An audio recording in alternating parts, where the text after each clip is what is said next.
नमो भगवती दुर्गा देव्यै नमः।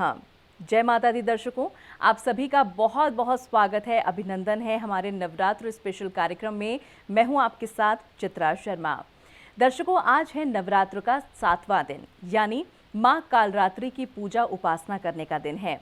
मां कालरात्रि के रौद्र रूप से तो आप सभी वाकिफ होंगे। आप सभी जानते हैं कि मां कालरात्रि एकदम भयानक रूप अख्तियार करके रखती हैं और असुर, दैत्य या जितनी भी नकारात्मक शक्तियां होती हैं वो मां कालरात्रि के नाम से भी भयभीत होती हैं।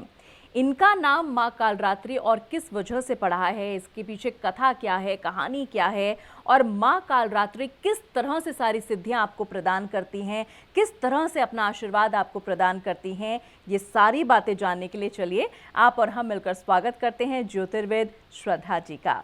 जय माता दी श्रद्धा जी, स्वागत है आपका। धन्यवाद चित्रा जी, आपको भी नवरात्रों की बहुत शुभकामनाएं और मेरे दर्शकों को भी नवरात्रों की बहुत बहुत शुभकामनाएं। आज हमारा 7वां नवरात्रा है।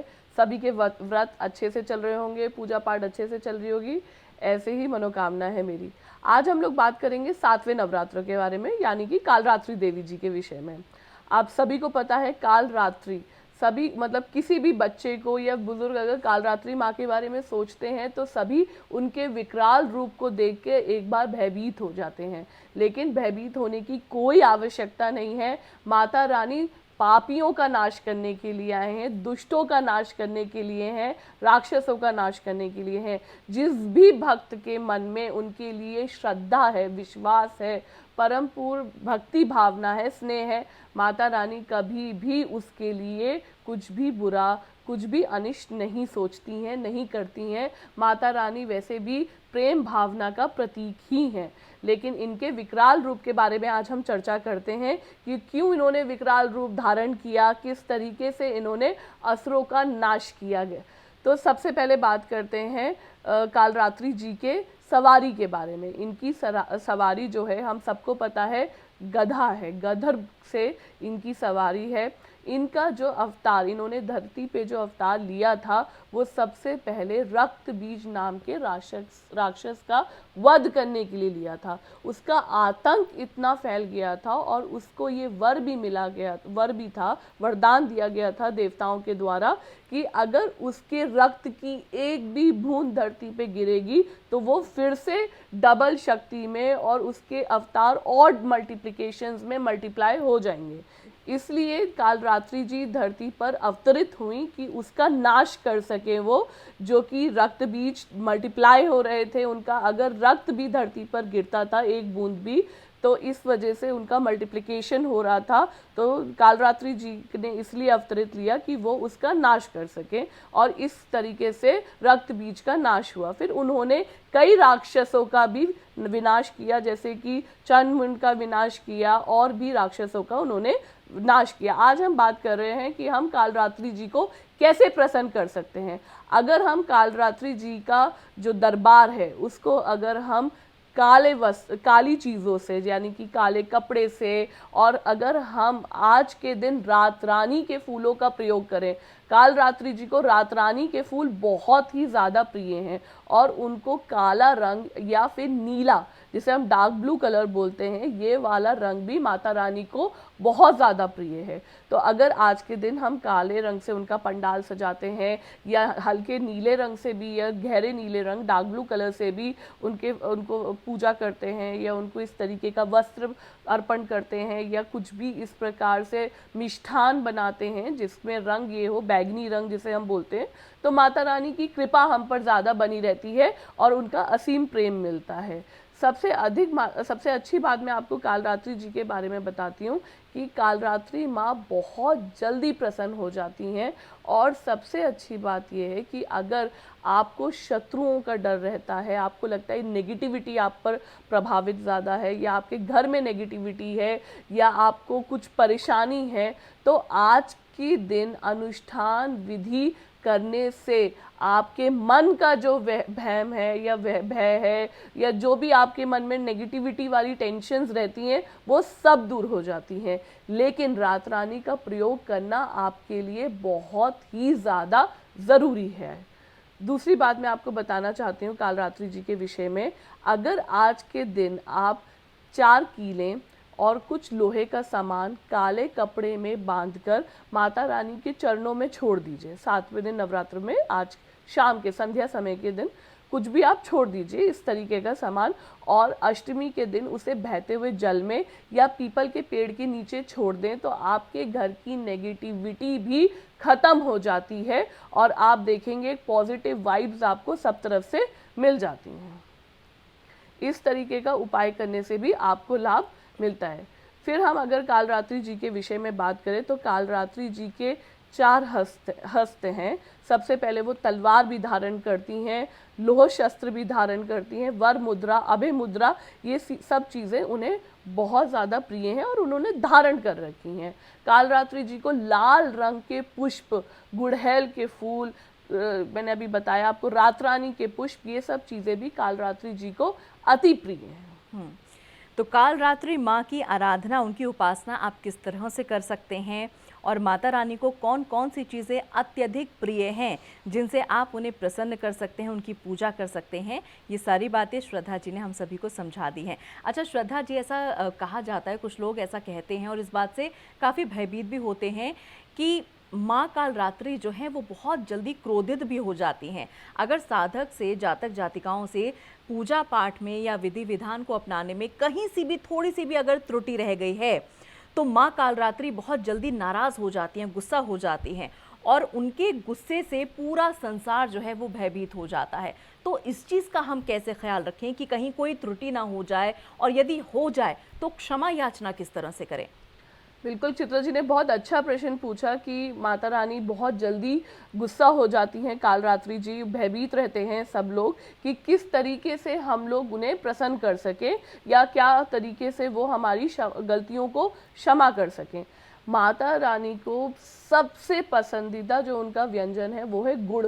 अगर हम गुड़, जिसे हम जैगरी भी बोलते हैं, अगर इससे बनी हुई कोई भी चीज़ हम माता रानी को भोग में चढ़ाते हैं, मिष्ठान बना के चढ़ाते हैं, तो उन्हें ये अति प्रिय है। वैसे भी माता रानी को अगर आपके घर में दुर्गा माँ हैं और अगर आप पीतल की थाल में माता रानी को रख कर, कालरात्रि जी को रख कर अगर आप गुड़ के जल से उन्हें स्नान कराते हैं तो ये उन्हें अति प्रिय है। तो अगर आपसे कोई भूल चूक हो भी जाती है पूजन के दौरान, जो कि स्वाभाविक है, तो आप गुड़ मिश्रित जल का प्रयोग अवश्य करें, गुड़ से बना हुआ व्यंजन का प्रयोग अवश्य करें। आपके लिए, आपके परिवार के लिए खुशहाली डेफिनेटली आएगी।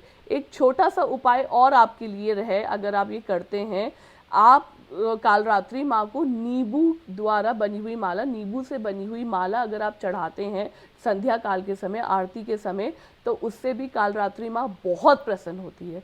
आप सबको पता होगा कालरात्रि माँ की 3 नेत्र हैं। नेत्र उनके जो हैं बिजली के समान, इनकी व्याख्या करी गई है देवी भगवत पुराण में कि कालरात्रि के जो नेत्र हैं वो बिजली के समान है, कि अंधकार में रोशनी फैलाने का काम जो किया है वो कालरात्रि देवी ने किया है। इसलिए इनकी आँखों को भी हम लोग बिजली के समान माना जाता है, बोलते हैं। अगर आपके घर में काफ़ी लंबे समय से कोई बीमारी चल रही है और टेंशन्स चल रही हैं, तो आज के दिन आप गुड़ को काले कपड़े में बांधकर आप देवी माँ को अर्पण करें। इससे आपके घर में निरोगी जो व्यक्ति हैं वो निरोगी रहेंगे और जो रोगी व्यक्ति हैं वो भी निरोगी प्राप्त कर पाएंगे और चीज़ें भली भांति हो पाएंगी। अगर आज के दिन आप तिल और शहद को मिलाकर अपने घर में चारों तरफ घुमाकर धूप बत्ती के सहित, और वो फिर तिल और शहद किसी गरीब बच्चे को दे दें या फिर किसी गरीब कन्या को दे दें या किसी भी पीपल के पेड़ के नीचे रख दें, इससे भी आपके जीवन में, आपके घर में, आपके व्यापार क्षेत्र में बहुत सारी नेगेटिविटी खत्म हो जाती है और इससे भी चीज़ें आपके घर में शुभ रहती हैं।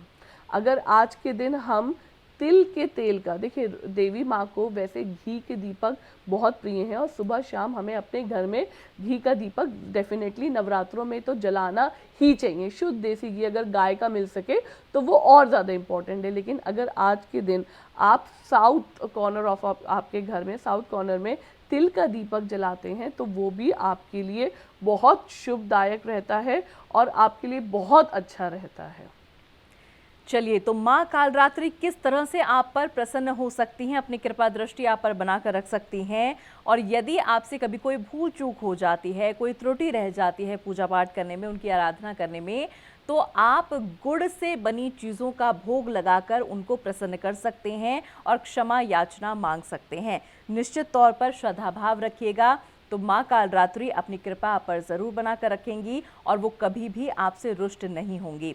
अच्छा, ऐसा कहा जाता है कि जो भी लोग माँ कालरात्रि की पूजा आराधना करते हैं वो आजीवन भय मुक्त हो जाते हैं, क्योंकि जीवन में कई पड़ाव ऐसे आ जाते हैं कि इंसान ना भय के आगोश में आ जाता है, वो डरने लग जाता है, चाहे अपनी सेहत को लेकर या चाहे अपने फैमिली मेम्बर में किसी को लेकर या अपने पर्टिकुलर किसी जॉब को लेकर, करियर को लेकर या अपने किसी ख्वाब को लेकर। इंसान कहीं ना कहीं मन में उसके डर जो है वो घर कर जाता है। लेकिन यदि ऐसा व्यक्ति विशेष माँ कालरात्रि की उपासना करता है, निरंतर करता है, तो भय मुक्त वो आजीवन हो जाता है। क्या कहना चाहेंगे आप इस पर? नहीं चित्रा जी, आपने बिल्कुल सही कहा। माँ का नाम ही कालरात्रि है और उन्होंने धरती पर सभी प्रकार के पापों का विनाश किया है। जो भी राक्षस प्रवृत्ति के व्यक्ति थे, जो भी राक्षस थे, असुर थे, उन सब का विनाश कालरात्रि जी ने खुद स्वयं अपने खड़ग से किया गया है।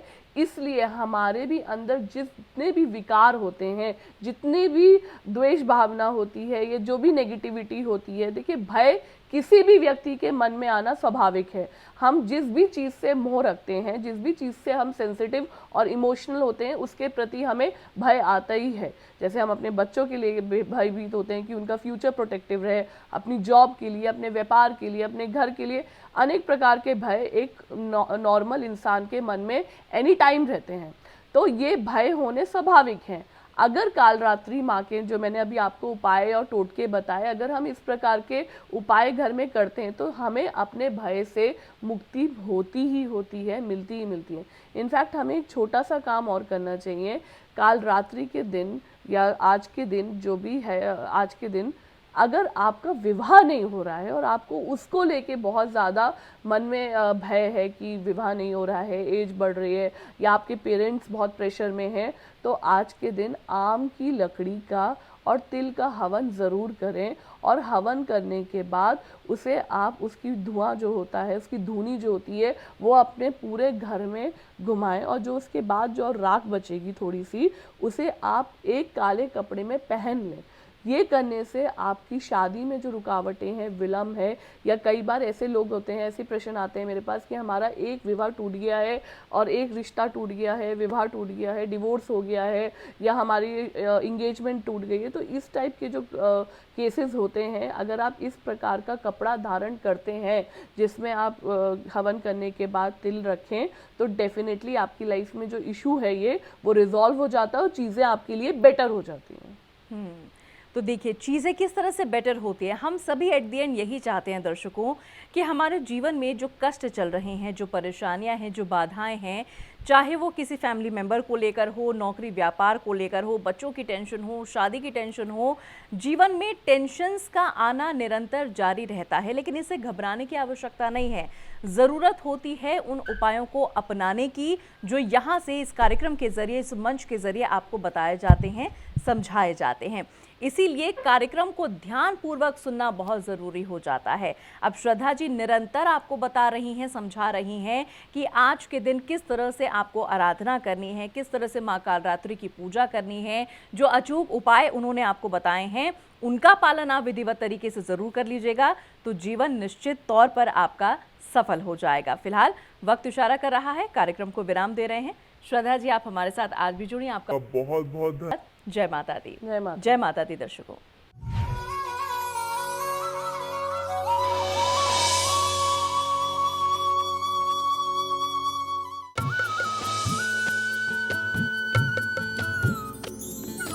सर्वधर्म संगम, धर्म के सच्चे प्रहरी।